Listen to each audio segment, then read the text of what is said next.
អ្នកយកអារម្មណ៍ខ្ញុំទៅអាចចង់នៅឯណាខ្ញុំស្គាល់ដងហាអារម្មណ៍មិនឃើញទីបញ្ចាញ់ថ្ងៃនេះភ្លៀងធ្លាក់តែខ្ញុំមិនដឹងថាភ្លៀងជាអ្វីទេព្រោះភ្នែកខ្ញុំអត់ទឹកយូរហើយគ្រាន់តែសំនឹកអារម្មណ៍ដែលនៅសល់គឺស្លាប់តែខ្ញុំហងមិនរួច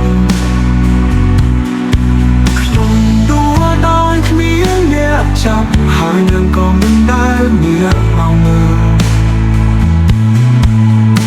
ស្លាប់អាចឲ្យអ្នកនឹកសូម្បីតែខ្យល់ក៏ឈប់ដេញតែខ្លាចថាអ្នកនឹងដែលឆ្លងកាត់សាសពខ្ញុំដូចជាអ្នកមិនដែលស្គាល់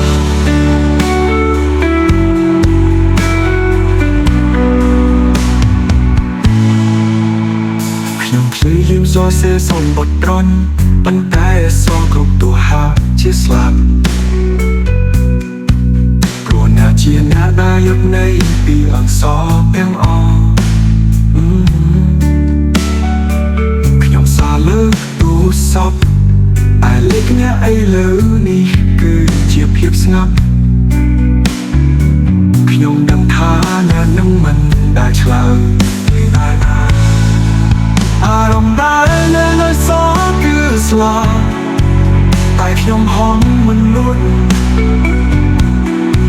ខ្ញុំដួលដោយគ្មានអ្នកចាប់ហើយនឹងក៏មិនដែលងាកមកមើលបើស្លាប់អាចឲ្យអ្នកនឹកសូម្បីតែខ្យល់ក៏ឈប់ដេញតែខ្លាចថាអ្នកអាចឆ្លងកាត់សាសពខ្ញុំដូចជាអ្នកមិនដែលស្គាល់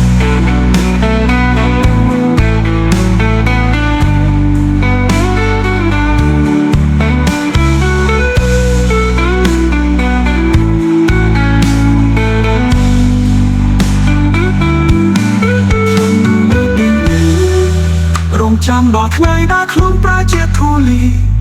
ព្រោះសូម្បីតែធូលីក៏នៅតែចិត្តអ្នកជាខ្ញុំដែលនៅរស់